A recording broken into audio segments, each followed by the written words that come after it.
नमो भगवते वासुदेवाय। ओम नमो भगवते वासुदेवाय। ओम नमो भगवते वासुदेवाय। ओम नमो भगवते वासुदेवाय। ओम नमो भगवते वासुदेवाय। ओम नमो भगवते वासुदेवाय। नारायणं नमस्कृत्यं नारायणं नमस्कृत्यं नरो चैव नरोत्तमं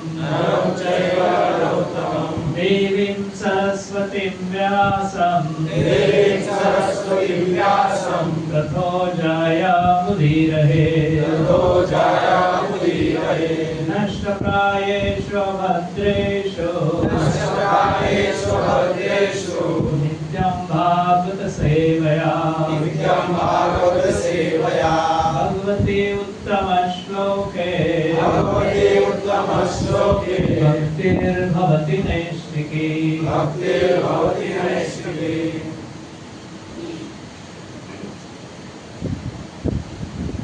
आज हम श्रीमद् भागवत 7वां स्कंद अध्याय 2 उसमें 39 श्लोक जो पढ़ेंगे।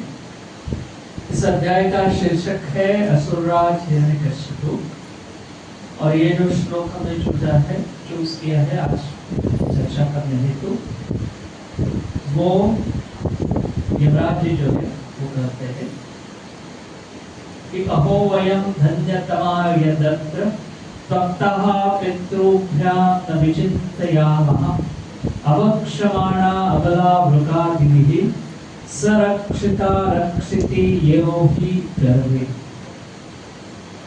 यह कितना आश्चर्यजनक है कि इन वयस्क महिलाओं को उतना भी उच्चतर जीवन का बोध नहीं है जितना कि हमको है।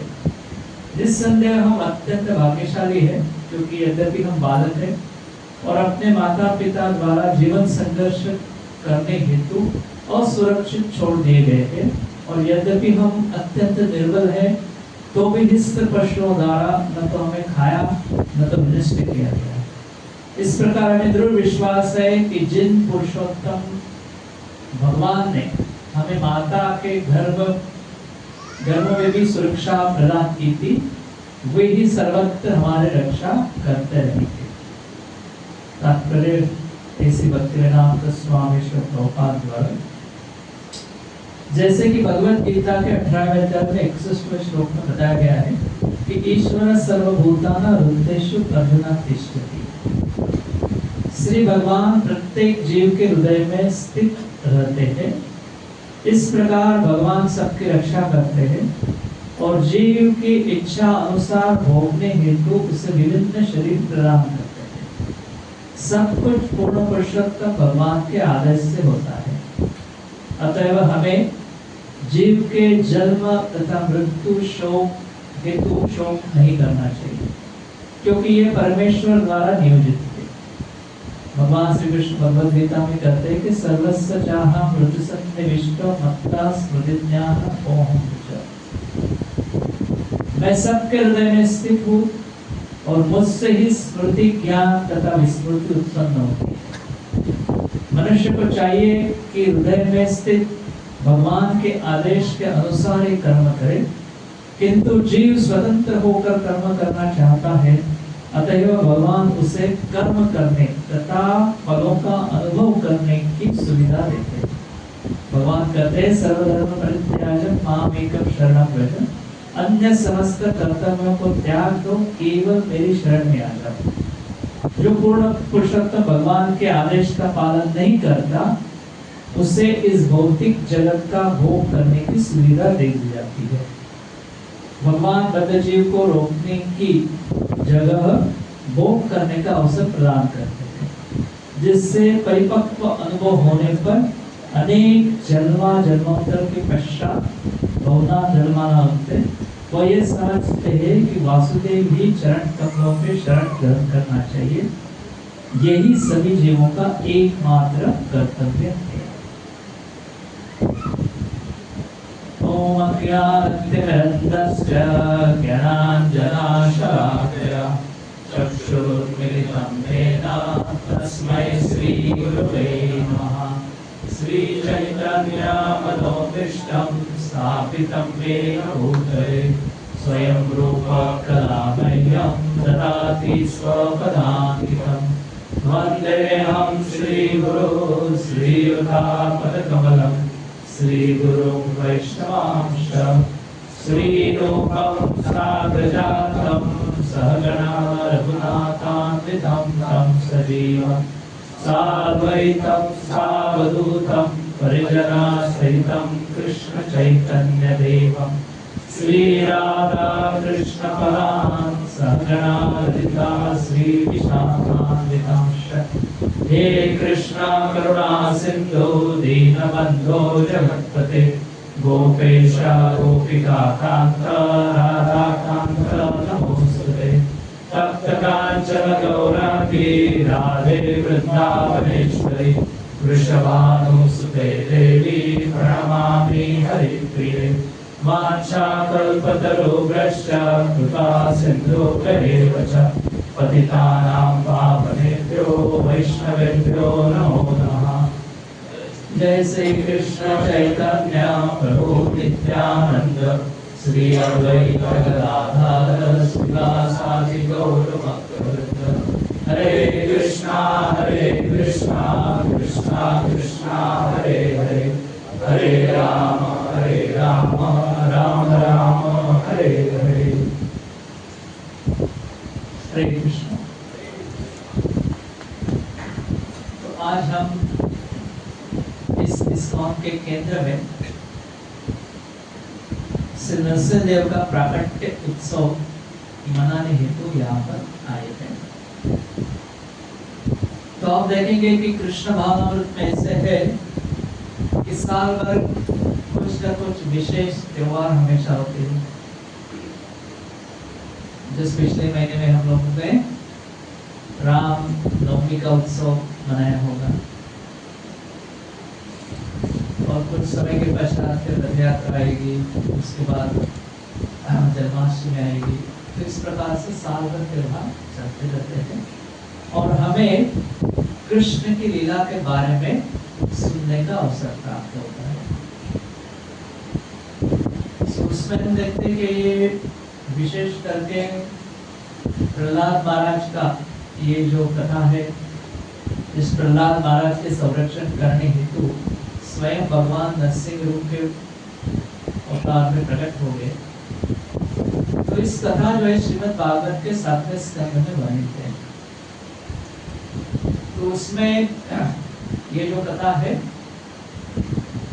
परीक्षित महाराज जब सुखदेव गोस्वामी को प्रश्न करते हैं तो उसके उत्तर में सुखदेव गोस्वामी युधिष्ठिर महाराज और नारद मुनि का संवाद बताते हैं और इस संवाद में प्रहलाद महाराज की कथा जो है वो वर्णित है। तो उसमें देखते हैं कि जैसे पहले अध्याय जो है 7वें स्कंद का जैसे समाप्त होता है तो उसमें नारद मुनि बताते हैं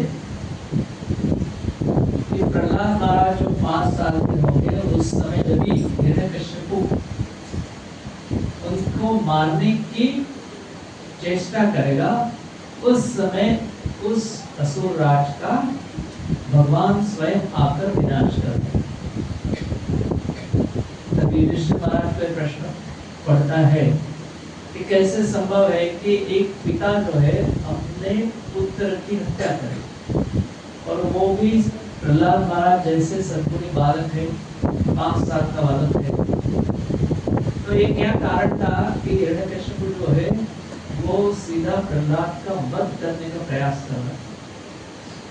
तो कैसे संभव है कि एक पिता जो है अपने ही बच्चे का मारने का प्रयास करता है।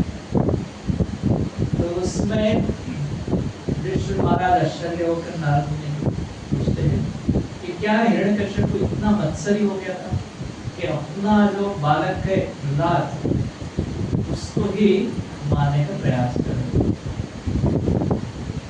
तो उसके उत्तर में नारद मुनि कहते हैं कि वास्तव में ऐसा होता है कि हिरण्यकश्यप के मन के अंदर भगवान बारे में इतना मत्सर होता है कि वो भगवान विष्णु का एक कट्टर द्वेषी बन जाता है और कट्टर शत्रु बन जाता है। तो ये जो दूसरा अध्याय है श्रीमद् भागवत का, इसका शीर्षक है असुरराज हिरण्यकशिपु। तो जैसे ही हिरण्यकश्यप जो है वो हिरण्यकश्यप का भाई लगता है और भगवान वराह रूप धारण करके उसका वध करते हैं। तो उसके बाद में क्या होता है, हिरण्यकश्यप जो बहुत क्रोधित होता है कि अपना जो सगा भाई है हिरण्यकश्यप, उसका विष्णु ने वध कर दिया। तो कैसे ही कि एक क्रोध की जो प्रतिक्रिया हिरण्यकश्यप की होती है, अपने भाई का वध कर दिया, तो हिरण्यकश्यप को बहुत क्रोध आ जाता है। तो उसमें क्रोध आने के बाद जो है थोड़ा उसके मन के अंदर पश्चाताप भी होता है, दुख भी वो करता है। तो उसमें ऐसे होता है कि अभी हिरण्यकश्यप है वो भगवान विष्णु के प्रति द्वेष रखता है और उस कारण क्या होता है कि प्रहलाद के प्रति वो क्रोधित होता है। प्रहलाद के प्रति क्रोधित होने का कारण क्या, क्योंकि प्रहलाद महाराज क्या है तो भगवान विष्णु की भक्ति करना चाहते हैं। तो ऐसे होता है कि जो व्यक्ति भगवान से द्वेष करता है तो भगवान के भक्तों का भी द्वेष करता है। तो इस प्रकार से हम देखते हैं कि अगर कई व्यक्ति जो है हम देखते हैं कि वो भक्तों के प्रति बहुत दुर्व्यवहार करते हैं, भक्तों का द्वेष करते हैं, तो उसका मतलब क्या होता है कि वो भगवान के प्रति भी द्वेष की भावना रखते हैं। सो इसलिए क्या होता है कि अगर कोई कहेगा कि मैं केवल भगवान के प्रति प्रेम करता हूँ और भगवान के भक्तों के प्रति प्रेम नहीं है, तो वो जो प्रेम है वो परिपूर्ण प्रेम नहीं है, न तो भगवान उससे कभी प्रसन्न हो सकते। भगवान का मतलब क्या है कि भगवान के भक्त भी साथ में आते हैं और भगवान जो है भक्तों के प्रति बहुत आदर रखते हैं, उनको बहुत संभालते हैं। अगर भक्तों को कोई किसी भी प्रकार से तकलीफ देने का प्रयास करता है तो भगवान बहुत क्रोधित हो जाते हैं। तो इसमें कैसे है कि यहाँ देखें कि हिरण्यकश्यप जो है वो विष्णु का द्वेष कर रहे थे, विष्णु के प्रति उनको क्रोध था, तो स्वाभाविक रूप से प्रहलाद के प्रति भी क्रोध भावना उत्पन्न होती है। सो इसमें हमसे देखते हैं कि वैसे आप वर्णन पढ़ेंगे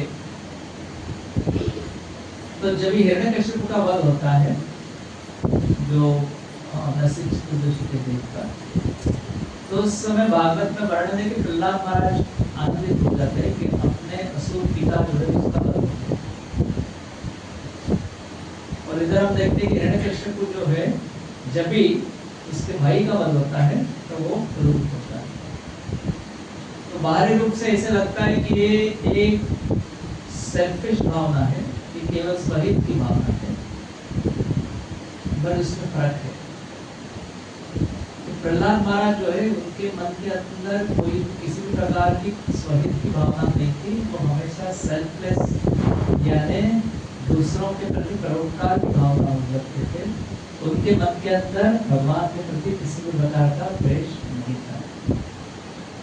और हिरण्यकश्यप जो है वो अपने भाई के वध के ऊपर क्रोधित क्यों होता है, क्योंकि जिसको शारीरिक स्नेह बोलते हैं कि मेरे भाई की हत्या किया, इसलिए वो क्रोधित हो गए। और प्रहलाद महाराज जो है अपने पिता के मृत्यु के बाद भी आनंदित होते हैं, क्योंकि वो जानते हैं कि अभी इनको भगवान की कृपा प्राप्त होगी, भगवान के हाथों से उनकी मृत्यु होगी, इसलिए उनकी परम गति अच्छी होगी। इसलिए हमको क्या सोचना चाहिए कि सच्चा प्रेम जो है वो केवल कृष्ण से संबंधित ही होता है। तो प्रहलाद महाराज जानते थे अपने पिता जो है वो गलत रास्ते पे है, भगवान का द्वेष कर रहे हैं, वो भविष्य उनका कभी भी उज्जवल नहीं हो सकता। सदा अगर भगवान के हाथों मारे जाए तो उनकी मृत्यु हो सकती है। तो हिरण्यकश्यप की क्या भावना थी, क्योंकि भगवान मेरे शत्रु है, मेरा पुत्र भगवान की भक्ति करता है तो वो भी मेरा शत्रु है। और वास्तविक प्रहलाद महाराज के हृदय के अंदर अपने पिता जो हिरण्यकश्यप के प्रति बहुत प्रेम की भावना थी, मगर हिरण्यकश्यप को अपने ही छोटे बालक जो 5 साल का बालक है उसका बहुत क्रोध और द्वेष है। तो क्यों इस प्रकार से भावना उसके हृदय के अंदर आई कि अपने ही पुत्र के प्रति इतना क्रोध करना? तो ये जो है अहंकार के कारण और भ्रम के कारण होता है। और वास्तविक जो असुर व्यक्ति का होता है उसके मन के अंदर बहुत भयंकर ऐसा अहंकार होता है और भ्रम भी होता है। तो इसलिए वो ये नहीं जानते हैं कि जीव का कर्तव्य है कि भगवान की सेवा करना, भगवान की सेवा करने से ही सब लोग संतुष्ट हो सकते हैं और सच्चा प्रेम जो है वहां पर ही इससे हम देखते हैं कि कैसे ये श्लोक में वर्णन है कि जैसे हिरण्यकश्यप देखता है कि अपने भाई की हत्या हो गई है तो बहुत क्रोधित होता है भगवान के प्रति और भगवान के भक्तों के ऊपर भी क्रोधित होता है। अभी आगे चलकर वर्णन आता है कि अभी कोई व्यक्ति क्रोधित हो गया तो क्रोध के लक्षण देखेंगे कि हम देखते हैं कि क्रोधित व्यक्ति कैसे दिखता है। तो उसका जो चेहरा है वो पूरी तरह से लाल हो जाता है, वो अपने जो दांत है वो चबाने लगता है। और हम सब जानते हैं भगवान को तो हम लोग हमेशा आकाश की ओर देखते हैं, हमको लगता है कि भगवान उच्च लोक में उपस्थित है। तो इसी प्रकार से हिरण्यकश्यप को आकाश के ऊपर देखता है बहुत क्रोधित आंखों से और अपने जो दांत है विकराल दांत वो चबाने लगता है और बहुत क्रोधित कटाक्ष है वो भगवान के ऊपर डालता है और उनकी जो भुगटी है वो भी बहुत क्रोधित हो जाती है। और फिर वो अपने जो दानव अनुयायी है उनको आदेश देना आरंभ करता है। तो इसे हम देखते हैं कि यहाँ पर वर्णन है कि हिरण्यकश्यप जो है बहुत क्रोधित हो गए। तो उसमें क्या है, अभी क्रोध क्यों आता है? इसे देखें कि हम सभी लोगों को कभी न कभी तो हमारे जीवन में क्रोध आता ही है। तो देखेंगे कि क्रोध क्यों आता है। और हिरण्यकश्यप का जो क्रोध है वो तमोगुण के अंदर का क्रोध है। और ये जो भागवत में वर्णन है कि किस प्रकार से उसने भ्रुकुटी किया, बाद में तीव्र कटाक्ष डाला, अपने दांत और जो है चबाने लगा और लाल लाल आंखों से वो भगवान के प्रति देखने लगा। तो ये जो है क्रोध के लक्षण, मगर जो व्यक्ति क्रोध में भी है और तमोगुण में भी है। तो ऐसे होता है कि ये केवल ऐसा ही नहीं है कि केवल असुरों को ही क्रोध आता है, भगवान के भक्तों को भी कभी क्रोध आता है। उसके उदाहरण क्या है, तो श्रीमद् भागवत के 34 स्कंद में पृथु महाराज की कथा आती है। जब पृथु महाराज राज्य करना आरंभ करते हैं तो उस समय क्या होता है, उनके पिछला जो राजा था वेणा करके वो अधर्मी राजा था और अधर्मी राजा होने के कारण पृथ्वी ने क्या किया कि सारा अनाज जो है और सारे बीज जो है वो रोक दिए। तो उस कारण प्रजा जो है लोगों को खाने को नहीं मिलता। तो सारी प्रजा जो है वो पृथु महाराज के पास आती है और कहती है कि हमारे पास कुछ भी अन्न धान्य खाने के लिए नहीं मिलता। तो फिर पृथु महाराज क्रोधित होते हैं धरती माता के ऊपर कि आपने क्यों सारा अनाज जो है रोक लिया। तो उसका भी वर्णन है श्रीमद् भागवत में कि जैसे पृथु महाराज क्रोधित होते हैं। पृथु महाराज का क्रोध का वर्णन ऐसा है कि जिस प्रकार से सुबह का सूरज उदित होता है उस समय जैसे अनुभव होता है उसी प्रकार से पृथु महाराज का क्रोध का अनुभव बताया गया। अभी सुबह का सूरज है तो बहुत देखने के लिए बहुत अच्छा होता है, इसलिए जैसे आप अगर हिल स्टेशन में जाएंगे तो हिल स्टेशन में हमेशा बहुत एक सनराइज पॉइंट होता है, सनसेट पॉइंट होता है, कि वहाँ सारे लोग जाकर पैसा खर्च करके जाकर देखते हैं कि किस प्रकार से सूरज उगता है। तो सूरज उगना जो है वो नेत्रों को बहुत आनंद और प्रसन्न कारक होता है। तो पृथु महाराज का क्रोध का वर्णन की उपमा जो उदित होने वाले सूरज की दे सकती है, जो उसको देखने में बहुत आनंद आता है। सिस्टम को एक हमेशा ध्यान में रखना चाहिए कि अगर कोई व्यक्ति क्रोधित है, उस समय अगर उसने कुछ कहा दिया तो उसको हम जो है सीरियस में नहीं लेना चाहिए। और अगर कोई व्यक्ति क्रोधित होकर कुछ आदेश देता है तो उसका भी आदेश का पालन नहीं करना चाहिए। आगे चल के हम पढ़ेंगे कि किस प्रकार से हिरण्यकशिपु जो है वो क्रोधित होकर सारा जो विश्व में वैष्णव संस्कृति है उसका विनाश करने का आदेश देता है। तो हमको देखना चाहिए कि विशेष करके क्रोध ये तमोगुणी व्यक्ति को बहुत आता है। और उसमें क्या होता है कि जब भी क्रोध होता है आपका विवेक बुद्धि जो है वो नष्ट होता है। अभी विवेक बुद्धि का मतलब क्या होता है कि कौन सी चीज अच्छी है, कौन सी चीज अच्छी नहीं है, इसका विचार करना, उसको विवेक करना। तो इसमें कैसे होता है कि जब व्यक्ति क्रोधित होता है तो ये विवेक की शक्ति जो है वो नष्ट हो जाती है। तो इस प्रकार से वो निर्णय सही तरह से नहीं ले सकता। इससे कहा जाता है कि जो तमोगुणी और रजोगुणी जो क्रोध है उसे नुकसान नहीं होता है।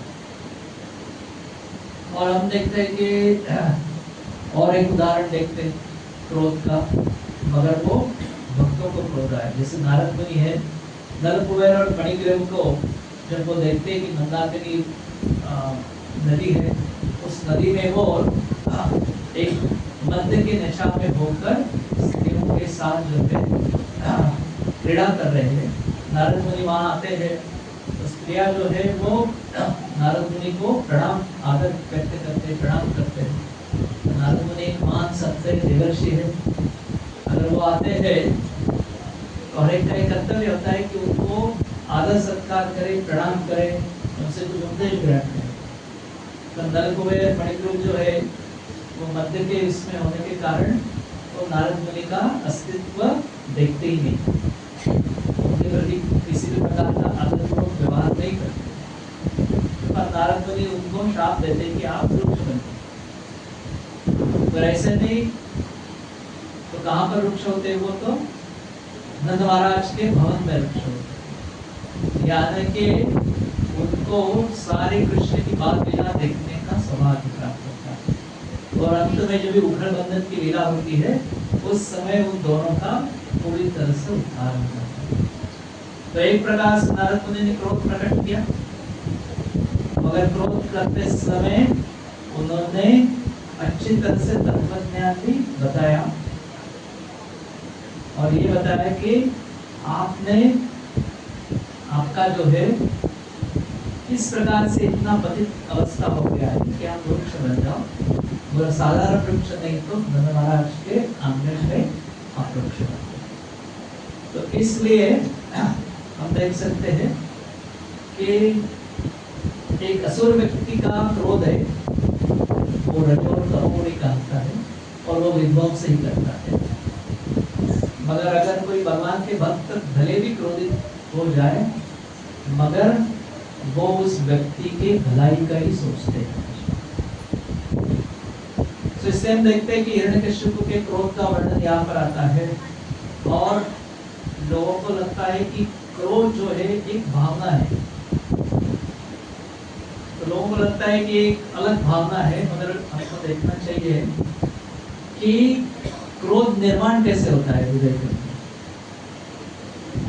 तो ये जो तमोगुण है, जो व्यक्ति तमोगुण में है, उस व्यक्ति के अंदर तीव्र भोग करने की इच्छा है, मतलब स्वामित्व की इच्छा है। ऐसे व्यक्ति को हमेशा क्रोध आएगा। तभी हम लोग जो है सभी लोग को ये इच्छा होगी कि हमको कभी क्रोध ना आ जाए, क्योंकि हमने देखा है कि क्रोध आता है तो हम लोग के हाथ से बहुत कुछ गलत चीज हो जाता है, अगर अपना नुकसान ही होता है। कभी भी क्रोध से फायदा नहीं होता है, बल्कि नुकसान ही होता है। तो इसलिए अगर किसी को क्रोध के ऊपर विजय प्राप्त करना है, अपने क्रोध को काबू में रखना है, तो हमको क्या करना चाहिए? तो सबसे पहले स्वामित्व की भावना छोड़ देना चाहिए। जितना मन के अंदर ये भावना है कि मैं मालिक हूँ और सामने वाला व्यक्ति जो है मेरा दास है या मेरा सेवक है या मेरे से नीच है, उतना उस व्यक्ति को क्रोध आएगा। और जितना व्यक्ति नम्र है, स्वामित्व की भावना नहीं है हृदय में, उस व्यक्ति को क्रोध नहीं आएगा। तो किसी को भी क्रोध के ऊपर नियंत्रण प्राप्त करना है तो सबसे पहले स्वामित्व की भावना छोड़नी चाहिए, तभी आप क्रोध के ऊपर नियंत्रण प्राप्त कर सकते। अन्य कितने भी तरीके आप कर लो, बहुत सारे बुक्स होते हैं कि इसके ऊपर नियंत्रण कैसे करें, उसके ऊपर नियंत्रण कैसे करें। शास्त्र क्या करता है कि तीव्र स्वामित्व की भावना, तीव्र काम वासना जो है उसके कारण क्रोध आता है, और जितना ये भावना कम होगी, स्वामित्व की भावना कम होगी, उतना क्रोध कम होते जाएगा। इसलिए भगवान के भक्त है वो विशेष करके क्रोध का इस्तेमाल नहीं करते। केवल एक विशेष, जैसे हनुमान जी है, उन्होंने क्रोध का इस्तेमाल करके लंका को आग लगा दिया, मगर वो एक विशेष कार्य के लिए उन्होंने किया। तो इसी प्रकार से हम देखते हैं कि ये हिरण्यकशिपु अपने भाई के मृत्यु के बाद भयंकर क्रोधित हो जाता है और अपने जो भी असुर अनुयायी है, सेवक है, उनको बुलाता है अपने पास और सबको बोलता है कि अभी मैं जो आदेश दूंगा बहुत ध्यानपूर्वक सब लोग सुन लो। फिर वो दैत्यों का नाम लेता है, किसी का नहुषी होता है, विप्रचित्ति होता है, संबारा, ऐसे अलग अलग बड़े बड़े जो असुर थे उनको बुलाता है और फिर गाना आरंभ करता है कि वो बोलता है कि ये जो विष्णु है वो वास्तविक समय ना, यानी सबके प्रति समान भावना रखता है। पर अभी क्या हो गया कि उन्होंने ये तुच्छ देवतागण जो है उनका पक्ष लिया है। उनका पक्ष क्यों लिया? क्योंकि देवतागणों ने विष्णु की उपासना की, उनकी पूजा की, और उनका सुनकर उन्होंने मेरा जो बहुत आज्ञाधारक अच्छा भाई था हिरण्यकशिपु, उसका उन्होंने वध कर दिया। तो इससे क्या है कि भगवान जो है अपना निपक्षपाती छोड़ दिया उन्होंने, और भगवान भी माया के वश में आ गए। जिस प्रकार से जो छोटा बच्चा है वो कभी भी किसी का भी पक्ष ले सकता है, क्योंकि उसके प्रति इतनी प्रगल्भ भावना नहीं होती। तो विष्णु ने क्या किया? अपने भक्तों को प्रसन्न करने के लिए जो देवतागण के भक्त थे उन्होंने एक वराह का रूप धारण कर दिया और मेरे भाई का वध कर दिया। तो मैं क्या करूंगा कि मैं स्वयं विष्णु का वध करूंगा। तो मेरा जो ये त्रिशूल अस्त्र है, इस त्रिशूल अस्त्र का उपयोग कर मैं विष्णु का वध करूंगा, विष्णु का वध करके इससे मेरा भाई जो है वो संतुष्ट होगा। तो इस प्रकार से उसके मन के अंदर क्रोध की भावना होती है। वो कहता है कि विष्णु का मैं वध कर देगा तो अपने आप सारे देवतागण जो है वो निष्प्रभ हो जाएंगे। जैसे कि अगर झाड़ के जो है वो मूल से उसको काटा जाए तो सारे जो है उसके शाखाएं जो है, पत्ते जो है वो सूख जाते हैं। तो इस प्रकार से देवतागण भी सूख जाएंगे। तो उसको क्या लगता है कि विष्णु ने फंसा कर मेरे भाई को वध कर दिया। तो इस प्रकार से विष्णु ने जो है मेरे साथ छल किया। इस प्रकार से उनके मन के प्रति भावना की। तो यहाँ पर हिरण्यकशिपु क्या कर रहा है? तो भगवान के ऊपर आरोप लगा है कि भगवान पक्षपाती थे। तो तो कैसा है कि ये दानों की वृत्ति होती है कि वो बहुत सिलेक्टिव होते हैं। मतलब क्या देखा कि उन्होंने सिर्फ इतना ही देखा कि मेरे भाई का वध कर दिया। उनके मन में यह नहीं प्रश्न आया कि कहाँ से जो है ये सारी सृष्टि की निर्मित होती है, भगवान के अलग अलग लीला है, तो उनके मन में नहीं आती। तो वो अभी क्या कर रहा है हिरण्यकश्यप, तो भगवान में दोष ढूंढ रहा है कि भगवान ने ये किया, ये बहुत गलत कर दिया, देवताओं का पक्ष लिया और असुरों का वध कर दिया, ये उनका गलती है। तो उसमें कैसा है कि हमारे मन के अंदर भी यही भावना होती है कि हम क्या करते हैं, हमेशा दूसरे लोगों की गलतियां ढूंढते रहते हैं और कभी खुद का परीक्षण नहीं करते। ये क्यों होता है कि कभी भी हम लोग को बाकी लोगों के दोष दिखाई देते हैं, स्वयं के दोष दिखाई नहीं देते। तो ये है अहंकार की शक्ति है। ये अहंकार के कारण क्या करता है कि हमारे जो भी कार्य है हम उसका हमेशा समर्थन ही करते रहते हैं और लगता है कि हमारे भूमिका ही सही भूमिका है, दूसरों की भूमिका है वो गलत।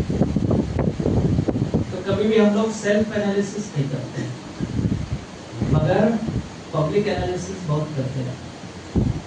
और सेल्फ एनालिसिस जो है पब्लिक एनालिसिस से बहुत महत्वपूर्ण है, क्योंकि अगर हम लोग खुद का जीवन का परीक्षण करते हैं तो आपको समझ में आएगा कि कहाँ हमारी गलती होगी और कहाँ मुझे सुधारना चाहिए। ना कि बाकी लोगों को हम लोग हमेशा सलाह देते रहेंगे कि आपको ऐसे करना चाहिए, ऐसे बर्ताव करना चाहिए, ये अच्छा है, वो अच्छा है। तो इसमें कैसा है कि अभी मान लो कि कोई एक व्यक्ति गुनहगार है और उसको कोर्ट ने सजा दी और ये गुनहगार व्यक्ति जो है वो शासन को गाली देता है कि आप जो है पक्षपाती है। क्यों पक्षपाती है? क्योंकि मुझे सजा दी, मरण कोर्ट ने सजा क्यों दी है? क्योंकि तुम्हारे कार्य गलत है, तुमने गुनाह की, इसलिए तुमको सजा मिल गई। तो इसलिए किसी को वो छोड़ दिया और किसी को पनिशमेंट दिया। तो ये कोर्ट का गलती नहीं है कि जैसे तुमने कार्य किया है उस प्रकार से कोर्ट ने निर्णय किया। अगर आप निर्दोष है तो आप छूट जाएंगे, अगर आप दोषी है तो आपको सजा मिलेगी। पर फिर भी जिस प्रकार से गुनहगार कोर्ट को दोषी ठहराता है, शासन को दोषी पकड़ता है, उसी प्रकार से ये हिरण्यकश्यप जो है वो भगवान के ऊपर दोष लगा है कि ये बहुत गलत है कि उन्होंने देवताओं का पक्ष लिया, हमारा पक्ष नहीं लिया। तो इससे क्या होता है कि मतलब अगर कोई गुनहगार है वो कोर्ट को दोषी ठहराता है, अगर हमको जानते हैं कि इसने तो गुनाह किया है, तो आपको लगता है कि ये तो कॉमन सेंस है। बहुत बार आप बोलते हैं कॉमन सेंस होता है, कि कॉमन सेंस का मतलब क्या है? एकदम आसान चीज कोई भी समझ सकता है। पर ऐसा है कि राधानंद स्वामी महाराज कहते थे कि कॉमन सेंस जो है वो इतने सहजता से दुनिया में नहीं दिखाई देता, क्योंकि हमारे मन के अंदर एक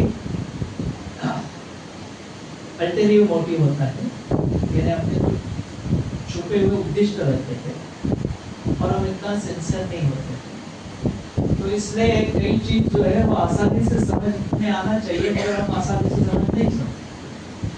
अभी यही देखो कि आगे चल के वर्णन आएगा, हिरण्यकश्यप ने बहुत कड़ी तपस्या की, ऐसी तपस्या की कि न भूत हो न भविष्य की, न तो इतिहास में कुछ ने इस प्रकार की तपस्या की, न तो भविष्य में कोई इस प्रकार की तपस्या कर सकता है। इतनी घनघोर तपस्या है हिरण्यकश्यप की। और उसके बाद वो क्यों तपस्या की? तो ब्रह्मा जी को प्रसन्न कर, और ब्रह्मा जी प्रसन्न भी हो गए। तो ब्रह्मा जी से प्यार है, मगर ब्रह्मा जी के इष्ट देव कौन है? भगवान विष्णु है, उनके प्रति द्वेष है। तो ये तो कोई भी व्यक्ति कॉमन सेंस से समझता है कि मेरा जो अत्यंत प्रिय व्यक्ति है उसका प्रिय व्यक्ति भी मेरा भी प्रिय होना चाहिए। कि अगर आपका सच्चा प्रेम ब्रह्मा जी के ऊपर है तो ब्रह्मा जी को जो अत्यंत प्रिय लगते हैं ऐसे भगवान के प्रति भी आपका प्रेम होना चाहिए। ये तो कॉमन सेंस है, कोई भी समझ सकता है। और दानवों का ऐसे नहीं होता है। दानव क्या है कि ब्रह्मा जी से प्रेम है मगर विष्णु से नफरत है, विष्णु हमारा दुश्मन है। जैसे रावण है, उसको शिव जी के प्रति प्रेम है और शिव जी के इष्ट देवता कौन है? भगवान है, राम है, उनकी पूजा करते हैं। तो उसमें क्या होता है कि रावण जो है कि शिव जी के प्रति प्यार है मगर राम के प्रति द्वेष है। राम का वध करने के लिए इनके साथ युद्ध करता है। तो इस प्रकार से ये जो दानव प्रवृत्ति मतलब कॉमन सेंस नहीं है ऐसे दिखता है। तो इससे हमको देखना चाहिए कि परसेप्शन ऑफ रियलिटी को बोलते हैं। इसका मतलब क्या होता है कि वास्तविकता कैसे समझे। तो वास्तविकता समझने के लिए वो हमारे एटीट्यूड के ऊपर, मनोभावना के ऊपर रहता है। क्योंकि एक स्थिति है, एक प्रसंग है, उस प्रसंग का वर्णन हम सुनते हैं और अलग अलग लोग उसका अलग अलग प्रकार से निर्णय करते हैं, उसका अनुभव करते हैं। तो कैसे होता है कि जो उस व्यक्ति की भावना है उस प्रकार से उसको वो दिखाई देता है। तो इसलिए हमको देखना चाहिए कि जैसे अगर भगवान के भक्त है, जब वो जाते हैं तो एक बार ऐसा था कि जैसे मोबाइल कंपनीज होते हैं उनका एक एडवर्टाइजमेंट था, जैसे एयरटेल कंपनी लिखा हो कि just why don't you talk, मतलब क्या है कि आप हमेशा बोलते रहिए। अगर मोबाइल कंपनी पैसा कैसे कमाएंगे, जितना लोग ज़्यादा बोलेंगे उतना उनका पैसा मिलेगा। तो उनका एडवर्टाइजमेंट भी वैसे होता है कि आप ज़्यादा बोलो ज़्यादा बोलो ज़्यादा बोलो। तो एक भक्त जो है वो ट्रेन से जा रहा था, उसकी इच्छा थी कि मैं बाकी लोगों को कृष्ण भावना के बारे में बताऊं, मगर वो ज़्यादा बोल नहीं पा रहा था। तो जैसे उसने ये एडवर्टाइजमेंट पढ़ लिया तो उसने क्या सोचा कि चलो मैं अभी लोगों को कृष्ण कथा बताता हूँ। दूसरा व्यक्ति क्या करेगा, वो एडवर्टाइजमेंट देखकर एयरटेल का सिम खरीद लेगा। भक्तों ने क्या सोचा कि ये बोल रहा है कि बोलना चाहिए, तो चलो मैं कृष्ण के बारे में। मतलब क्या है कि वो भक्त है, मनोभावना भक्ति की है, तो जो भी एडवर्टाइजमेंट था उसने तुरंत भगवान की भक्ति की ओर से इंटरप्रेट किया। दूसरा व्यक्ति क्या करेगा, ये एडवर्टाइजमेंट देखे सिम खरीद देगा। तो इससे क्या होता है कि जैसे अपनी मनोभूमिका होती है उस प्रकार से हम लोग जीवन में निर्णय लेते हैं। तो यहाँ पर हिरण्यकश्यप क्या करता है, फिर सारे असुरों को आदेश देता है। तो बताता है कि आप सारा जो है पृथ्वी के ऊपर जाकर सारी चीज नष्ट करो, कि जहाँ पर साधु संत तपस्या करते होंगे, यज्ञ करते होंगे, वैदिक अध्ययन करते होंगे, या कोई दान धर्म करता होगा, या किसी ने कुछ प्रतिज्ञा की होगी, उपवास करता होगा, ऐसे सभी व्यक्तियों को आप मारो, उनको जीवित ही कर। तो इस प्रकार से उन्होंने क्या बताया कि भगवान विष्णु जो है रूट है, रूट यानी मूल है, सबके स्तोत्र है। अभी वास्तविक ये जो है भगवान के भक्त ये अच्छे तरह से समझते हैं। हिरण्यकश्यप कितना भी दानव है मगर यही जानकारी है कि भगवान विष्णु सबके मूल स्तोत्र है, वो भी जानता है, पर क्या सोचता है कि उसको मैं नष्ट करूंगा। तो क्या करते हैं कि भगवान जो है सबके मूल स्तोत्र है, और जिस प्रकार से सारे साधु संत जो है यज्ञ करते हैं, तपस्या करते हैं, और तो इसलिए तुम जाकर सारे धर्म को नष्ट करो, यज्ञ जो करता है यज्ञ विधि नष्ट करो। तो उससे क्या होगा कि भगवान विष्णु को पूर्णाहुति नहीं मिलेगी। तो फिर क्या होगा, पूर्णाहुति नहीं मिलने से उनकी मृत्यु होगी, उनकी मृत्यु होगी तो देवता की मृत्यु होगी। तो इस प्रकार से हिरण्यकशिपु क्या करता है कि मैं देवताओं का व्रत करूंगा, सारे साधु संतों का व्रत करूंगा और विष्णु का भी व्रत करूंगा। तो ऐसे उसकी योजना रखी। तो इसलिए हम देखते हैं कि वास्तविक भगवान जो है हमको एक स्वतंत्रता प्रदान करते हैं, तो जिससे हम लोग ये निर्णय पाए, यदि हम प्रवचन सुनते हैं या कुछ अच्छा उपदेश सुनते हैं, भागवत का अध्ययन करते हैं, तो उसके बाद में भगवान के प्रति हमारा प्रेम जागरूक होता है और भगवान की हम सेवा करते हैं। मगर क्या है कि स्वेच्छा से भगवान के प्रति भी प्रेम होना चाहिए। ऐसा नहीं कि सिर के ऊपर किसी ने बंदूक रखा है और बताया कि आपको भगवान के प्रति प्रेम करना है, तो क्या मरने के डर के हिसाब से हम लोग वो कर लेंगे, मगर उसमें कोई आनंद नहीं है। स्वेच्छा से जब भी भगवान के प्रति स्नेह उत्पन्न होता है और हम जो कुछ कार्य करते हैं उसमें आनंद होता है, और इसलिए भगवान जो है हर जीव को एक स्वतंत्रता प्रदान करते हैं कि आपका इच्छा है चाहे तो आप मेरी भक्ति करो, या आपको अगर भौतिक संसार में आनंद लेना है तो मैं आप भौतिक संसार आपके लिए बनाकर दे देता हूँ। और फिर भगवान जो है शांति से राह देखते हैं कि कब ये जीव मेरे पास लौट के आएगा। तो इसलिए भगवान स्वतंत्रता देते हैं कि स्वेच्छा से हम भगवान की भक्ति करें। तो हिरण्यकशिपु बताता है कि तुरंत जो है आप सब लोग यहाँ पर जाओ कि जहाँ पर गौ सेवा होती हो, ब्राह्मणों की सेवा होती है, वेदों के अध्ययन होता है, वर्णाश्रम का पालन होता है, वहाँ पर सब जगह आप जाकर ये नष्ट कर दो। उस प्रकार से शहर को भी नष्ट करो, झाड़ को भी काट दो। तो ये हिरण्यकशिपु का आदेश करता है। और फिर जैसे ही अगर आदेश मिलता है तो जो असुर लोग हैं वो हमेशा विध्वंस ही करते हैं, उनको तो आनंद ही होता है, और तुरंत भूलोक पे आते हैं और सारे पृथ्वी जनों के लोगों को तकलीफ देना आरंभ कर देते हैं। और क्या होता है कि दानव लोगों को इस प्रकार से विध्वंस कार्य में बहुत आनंद आता है। तो उसको पदान प्रिय ऐसा बोलते हैं कि वो हमेशा बाकी लोगों को तकलीफ देने में बहुत होशियार रहते हैं, बहुत तरबेज रहते हैं, क्योंकि इस प्रकार से दानवों को आनंद मिलता है। क्या कि मेरा शत्रु है, उसको मैं बहुत दुखी कर कर उसका वध कर। इसी इतिहास में एक उदाहरण है कि जैसे दूसरा महायुद्ध हुआ था, उसमें जर्मन और रशिया का युद्ध हुआ था। तो रशिया का जो राष्ट्राध्यक्ष था स्टालिन करके, तो उसने क्या किया था कि अपनी ही रशियन लोगों को, बहुत लोगों को मारा। वो जो एक हुकुमशाह डिक्टेटर था, और उसके मन के अंदर ये हमेशा भय रहता था कि कोई दूसरा व्यक्ति है, रशियन है, जो हाई रैंकिंग मिलिट्री का ऑफिसर है, उसको मेरे सारे सीक्रेट्स मालूम होंगे, फिर वो मेरे से ज़्यादा शक्तिशाली होगा और फिर मेरा जो पोजीशन है वो छीन लेगा।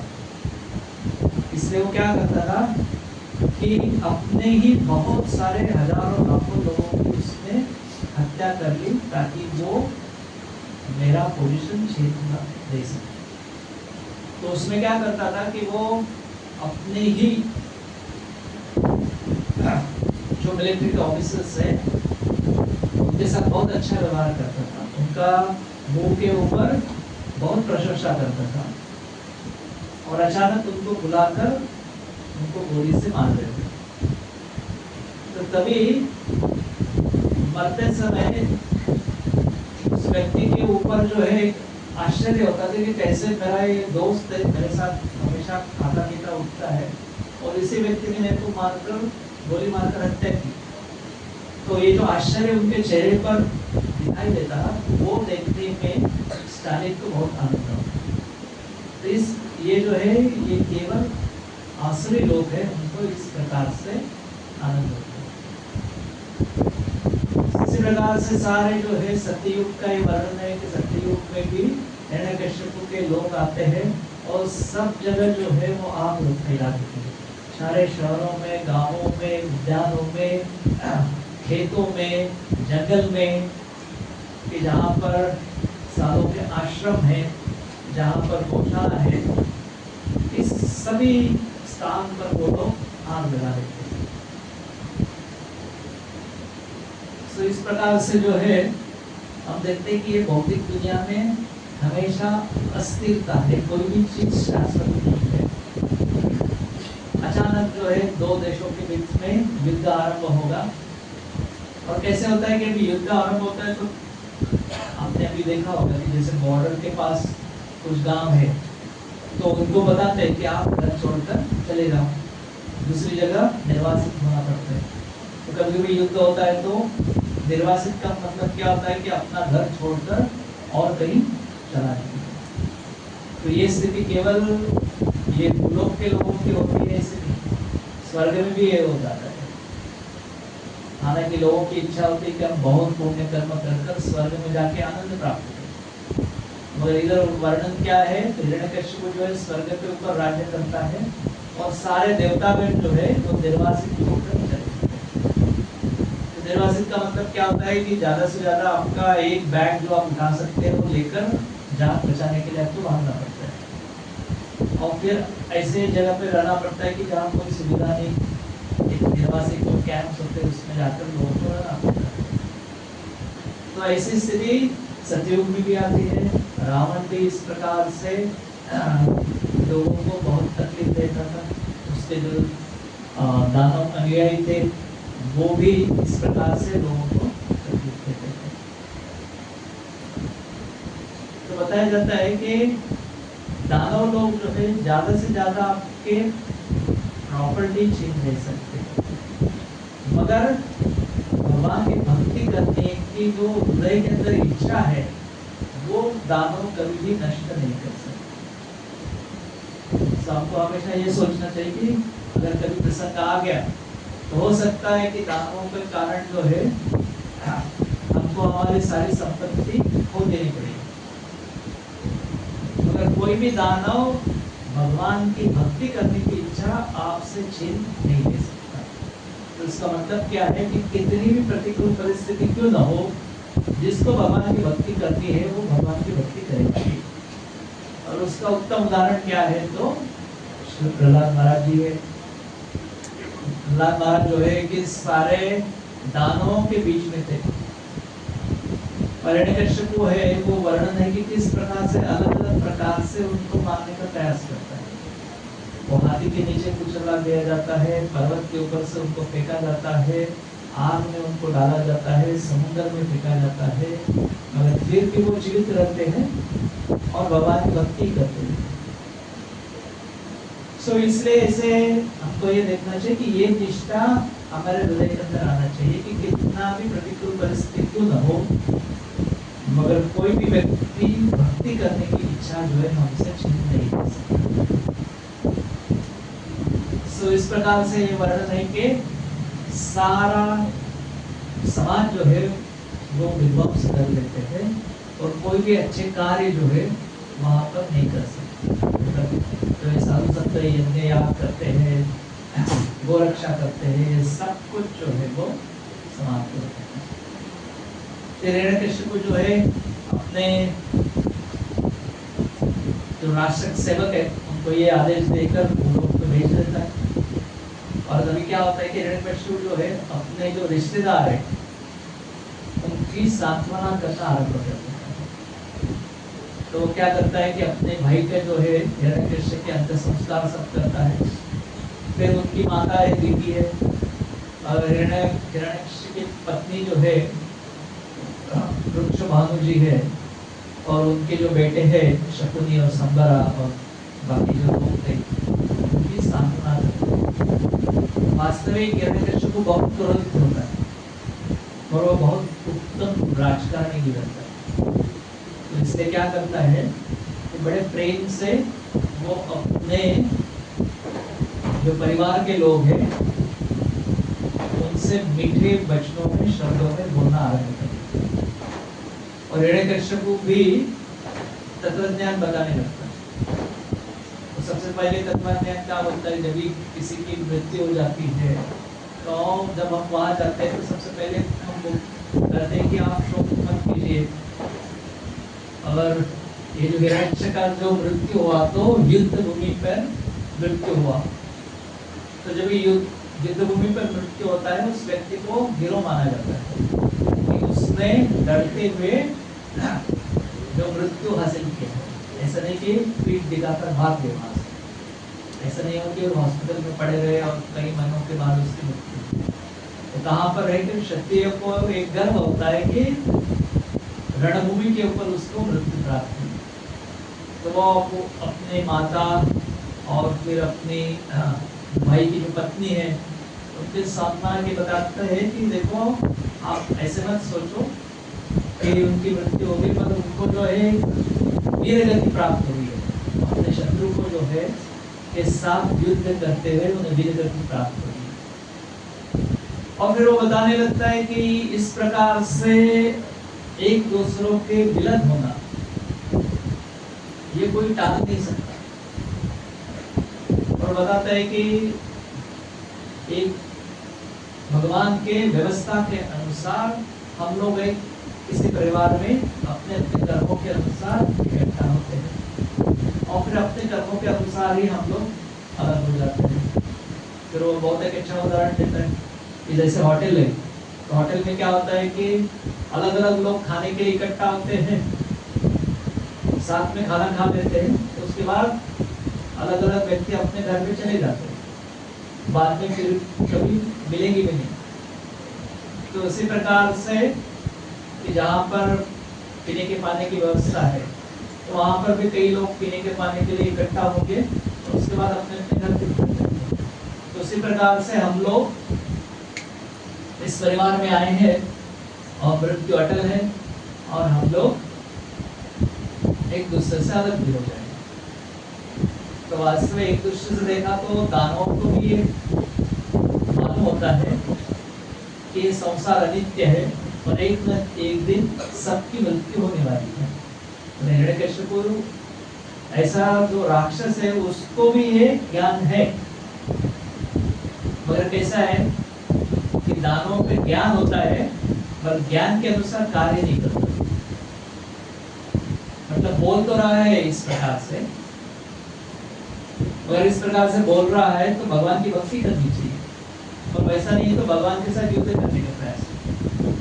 हमें जीव की निर्मित किसने किया? तो भगवान के यहाँ से हम लोग भगवान के अंश है, भगवान हमारे पिता है। मतलब ज्ञान है मगर उस ज्ञान के अनुसार वो कार्य नहीं करते। उसका एक और अच्छा उदाहरण आता है कि कर्ण जो है, जब कुरुक्षेत्र के युद्ध के पहले भगवान कृष्ण कर्ण को जाकर मिलते तो कर्ण तुरंत बोल देता है कि मैं जानता हूँ कि आप पूर्ण पुरुषोत्तम बलवंत है और इस युद्ध में सारे कौरव मारे जाएंगे। और फिर भी युद्ध किसके साथ करता है? कौरव के साथ ही करता है और मारा जाता है। मतलब ज्ञान तो है पर ज्ञान का फायदा किया क्या? नहीं, फायदा नहीं किया, ज्ञान के अनुसार कार्य नहीं किया। तो ये है दानवों का लक्षण कि उनका ज्ञान जो अधूरा रहता है और ज्ञान के अनुसार कार्य नहीं करते। ज्ञान के अनुसार कार्य कर देते तो भगवान के भक्त होते।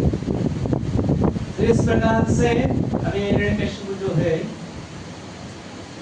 वो आगे चलकर आत्मा के गुण भी बताता है कि आत्मा नित्य होता है, वो इनएग्जॉस्टिबल है और उसको जो है पूरी तरह से शुद्ध है, कोई भी भौतिक चीज उसको स्पर्श नहीं कर सकते हैं। आत्मा जो है आध्यात्मिक लोक में जा सकता है, भौतिक लोक में जा सकता है, सर्वगता सर्वत्र है।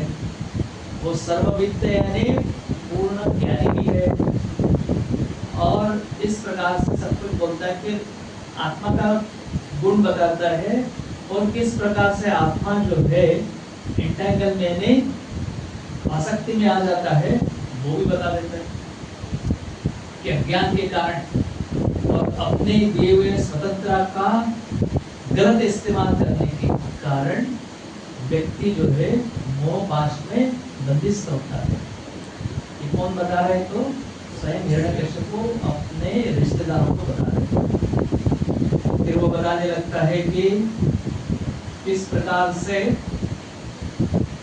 कि जैसे अगर आप किसी नदी के तट पर बैठे हैं और नदी का पानी बहते जा रहा है, तो आप कुछ समय तक जो है नदी के पानी के ऊपर पूरा ध्यान केंद्रित कीजिए और उसके बाद में फिर आप नदी के तट पर ऊपर लक्ष्य देंगे तो आपको क्या दिखाई देगा कि तट के ऊपर जो वृक्ष है या कुछ इमारत है वो भी हिलती हुई आपको दिखाई देगी कुछ क्षण के लिए। क्योंकि आपको पहले आपने ध्यान किया कि तो बहते हुए पानी के ऊपर ध्यान किया और फिर तुरंत ऊपर देख लिया तो आपको एक आभास होता है, यानी कि वृक्ष वहीं पे है और आपको आभास क्या होगा कि वो हिल रहा है। तो इस प्रकार से व्यक्ति जो है वो इल्यूजन में आ जाता है, भ्रम में आ जाता है।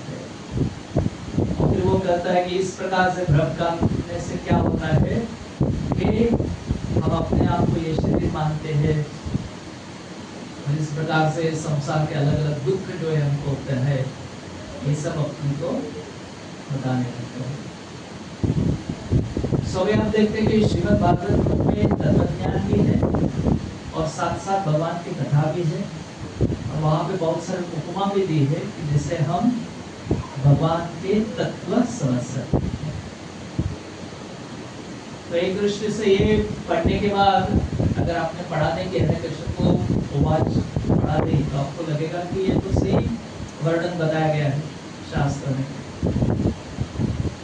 तो उसमें कैसा है कि हिरण्यकश्यप को परफेक्ट पब्लिक स्पीकर यानी बहुत अच्छी तरह से बोल सकता है मगर कैरेक्टर नहीं है।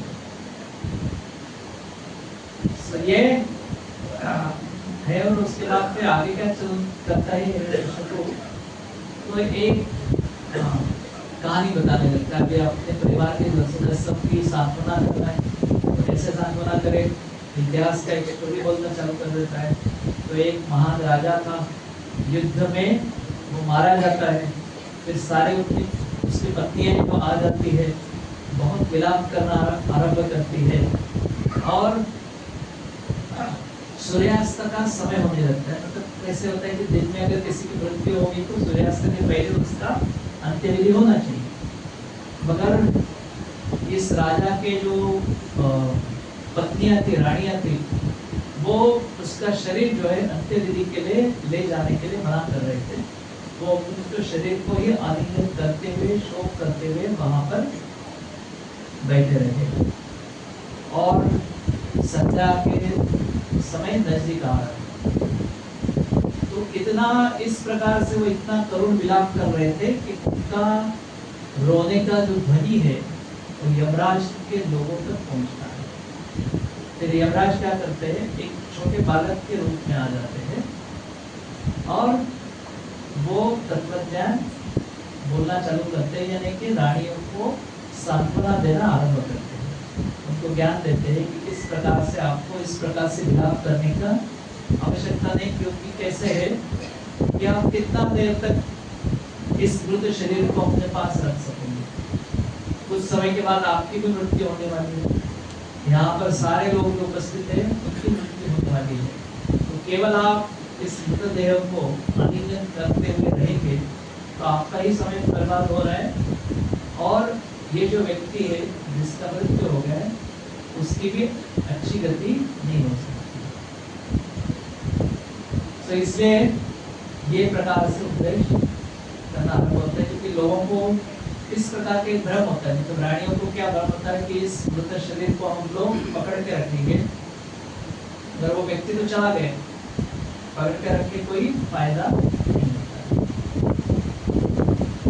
तो इस प्रकार से लोगों को क्या होता है कि अपना जीवन धारण करने की बहुत इच्छा होती है। तो इसलिए कभी कभी साइंटिस्ट लोग जो है वो बताते हैं कि हम एक ना एक दिन मृत व्यक्ति को भी जीवित कर सकते हैं, और लोग जो है इस प्रकार से संशोधन करने के लिए बहुत धन भी देते हैं। और कहते हैं कि जब आप इस प्रकार का शोध लगा देंगे कि जैसे मृत व्यक्ति जीवित हो सकता है, तो सबसे पहले हमको जीवित करें। तो इस प्रकार से एक पाश्चात्य देश में बहुत धनी व्यक्ति था, उसने कई कोट्यावधि जो ये था धन था वो शासकों को दिया था कि आप जब इसका शोध आप लगाएंगे कि मृत व्यक्ति जीवित हो सकता है, तो सबसे पहले आप मुझे जीवित कीजिए। फिर उसका बॉडी जो है वो फ्रीजर में उन्होंने प्रिजर्व करके रखा। और उनके जो इनहेरिटेंस जिनको मिला था बच्चे को, उन्होंने क्या सोचा कि अगर ये जीवित हो जाएगा तो सारा प्रॉपर्टी फिर से उसके बाद चला जाएगा, तो हमारा क्या होगा। तो उन्होंने क्या किया कि वो सप्लाई लाइन है, इलेक्ट्रिक लाइन है, वो काट दी। तो इस प्रकार से हर एक को क्या चाहिए कि हमारी मृत्यु कभी ना हो जाए। फिर यमराज जी जो है, यमराज जी आकर अच्छी तरह से रानियों को बताते हैं कि आप को तो ये लगता है कि व्यक्ति जो है, जो मृत है, वो अभी भी हमारे साथ में है। और वो बताते हैं कि वो व्यक्ति जो है अभी परलोक में चला गया है। और वो क्या है कि छोटा बच्चा के रूप में आता है, और छोटा बच्चा जब भी अच्छा तत्व ज्ञान बोलने लगता है, अच्छा कुछ कथा बोलने लगता है, तो सारे लोग ध्यान को लोग सुनते हैं। उस प्रकार से सारे रानियाँ सुनने लगी। वो बताने लगे, भाई देखो मैं छोटा हूँ और मैं जंगल में घूमता हूँ, जंगल में हिस्सा पशु रहते हैं, वो होने के बावजूद भी मैं जीवित हूँ, तो मेरा कोई रक्षक नहीं है। फिर भी न तो मुझे कुछ बीमारी हुई, न तो किसी जंगली जानवर ने मुझे खाया है। तो अब भगवान अगर किसी को रक्षा करना चाहते हैं तो कितनी भी प्रतिकूल परिस्थिति क्यों न हो, उसका मदद नहीं हो सकता। और ऐसा है, कोई भी व्यक्ति जब परलोक में चला जाता है तो वापस लौट के नहीं आ सकता। तो इससे आपको दुख करने से कोई फायदा नहीं है। तो इस प्रकार से वो सब चीज जो है बताने लगता है, और बताते हैं कि किस प्रकार से ये भगवान की इच्छा है कि जिससे भगवान की इच्छा से ये भौतिक जगत का निर्मित होगी, इस भौतिक जगत का पालन होगा और भौतिक जगत जो है नष्ट हो जाएगा। तो सभी उनके इच्छा के अनुसार होता है। और भगवान जो है वो हमेशा हमको संरक्षण देना चाहते हैं। कभी भी कैसे होता है कि अपना जो पॉकेट है जिसमें हम लोग पैसे रखते हैं, चलते चलते रास्ते में गिर जाता है, फिर 1 घंटे के बाद हम वापस आते हैं तो कभी कभी हमको वही पॉकेट रास्ते में पड़ा हुआ दिखाई देता है और उसके अंदर का धन वैसे के वैसे मिल जाता है। तो उसी प्रकार से मगर कई बार जो है वो चोरी हो जाता है। अगर भगवान चाहे तो रक्षण होगा, भगवान नहीं चाहेगा तो नहीं रहेगा। तो इस प्रकार से उनकी सांत्वना करते थे। तो वही अच्छा उदाहरण भी बताते हैं कि एक बार ऐसे ही एक पंछी था और उसकी जो पत्नी थी वो बारने के जाल में फंस गई। और जब ये इसने देखा कि मेरी जो पत्नी है वो पारदी के जाल में फंस गई, अभी वो छूट नहीं सकती है, तो फिर वो रोना चालू कर देता है कि अभी मेरा क्या होगा, घर में जो है हमारे 2 छोटे बच्चे हैं, फिर उनको खाना कौन देगा। तो इस प्रकार से वो वहाँ बैठकर रोने लगता है। पारदी क्या करता है, उसको भी तीर मारकर उसकी भी हत्या कर देता है। तो इस प्रकार से ये बताता है कि आप शोक करने से कोई फायदा नहीं होगा, समय बीत जाएगा, आपका भी अंत एक न एक दिन होने वाला। तो इस प्रकार से बताया कि केवल शोक करना जो है उसका कोई फायदा नहीं है। तो जब ये यमराज इस प्रकार से बताते हैं तो फिर इस राजा की जो रानियां है वो उनका शोक जो है नष्ट होता है, ज्ञान प्रकट होता है, फिर वो राजा का जो शरीर है उसका अंतिम भी करने के लिए तैयार हो जाते हैं। तो उसमें कैसे कि यमराज ने क्या किया कि यमराज ने इस प्रकार से उन रानियों को ज्ञान दिया कि जिससे उनका हृदय परिवर्तन हुआ। तो पहले वो अंत्य संस्कार करने को नहीं दे रहे थे, जब एक ज्ञान प्राप्त हुआ उन्होंने अंतिम संस्कार करने के लिए परमिशन दे दी थी। तो इस प्रकार से हमको क्या है कि जब भी हम प्रचार करते हैं तो प्रचार का मुख्य उद्देश्य ये होता है कि किस प्रकार से लोगों का हृदय परिवर्तन हो, लोग जो है भगवान की भक्ति में आ जाए। तो उसमें कैसा है कि किस प्रकार से हमारी मनोभावना होती है, उससे कैसे बदलाव होगा वो आ जाता है। तो कैसे है कि जो भगवत गीता है, तो भगवत गीता सुनने के लिए जो है संजय जो है वो धृतराष्ट्र को भगवत गीता सिखाता है, बताता है कि अभी युद्ध में कैसे हो रहा है, भगवान श्री कृष्ण ने इसे उपदेश किया। तो सुनते सुनते संजय जो है इसका हृदय परिवर्तित हो जाता है और वो बताता है कि जहाँ भगवान कृष्ण है वहाँ ही विजय होगी निश्चित। धृतराष्ट्र बदलता है क्या? नहीं, धृतराष्ट्र के मन के अंदर कोई परिवर्तन नहीं होता है, भले उसने सारी भगवत गीता समझ ली। इसलिए हमको देखना चाहिए कि मन जो है थोड़ा शुद्ध होना चाहिए कि जिससे भगवान के भक्ति का उद्देश्य है हमारे हृदय के अंदर स्थिर हो सकता है। तो इसलिए किस प्रकार से हृदय के अंदर भगवान के प्रति विश्वास स्थापित हो जाएगा, तो भगवान के प्रति जो श्रद्धा है, जैसे प्रहलाद महाराज के हृदय के अंदर भगवान के प्रति निश्चित श्रद्धा थी, तो कैसे आई? तो भगवान की कृपा से ही वो श्रद्धा प्राप्त होती है। और जब हम भगवान के भक्तों की सेवा करते हैं तो भगवान वो श्रद्धा हमारे हृदय में देती है। तो इसलिए हमको हमेशा ये देखना चाहिए कि किसी भक्त के मुंह से अगर हम भगवत कथा सुनते हैं तो हमें फायदा होता है। तो जैसे प्रहलाद महाराज है, तो प्रहलाद महाराज को पढ़ाने के लिए हिरण्यकश्यप ने बहुत बड़े पंडित लोगों को दिया थे, जो शुक्राचार्य के पुत्र थे शंडावर ने उनको टीचर करके उसने नियुक्त किया था। प्रहलाद महाराज ने जो नारद मुनि से शिक्षा ग्रहण की थी वो समझ सकते कि वही असली ज्ञान है और उसके अनुसार वो भगवान की भक्ति करते थे। क्योंकि नारद मुनि जैसे देवर्षि से उन्होंने भगवत कथा श्रवण की और उसके ऊपर उनका पूरी तरह से विश्वास था। तो ये बहुत महत्वपूर्ण है कि हम भगवान के भक्तों के द्वारा ये कथा श्रवण करनी। वास्तविक जो प्रहलाद महाराज की माता है उसने भी ये उपदेश ग्रहण कर लिया। जो जो प्रहलाद महाराज ने सुना सभी जो है उसके माता ने भी सुन लिया, मगर क्या हुआ कि वो भक्त में परिवर्तित नहीं हो पाई। कुछ समय उसका प्रभाव रहा तो जैसे वो फिर से हिरण्यकश्यप के संगत में आई तो नारद मुनि ने जो उपदेश किया था वो पूरी तरह से भूल गई।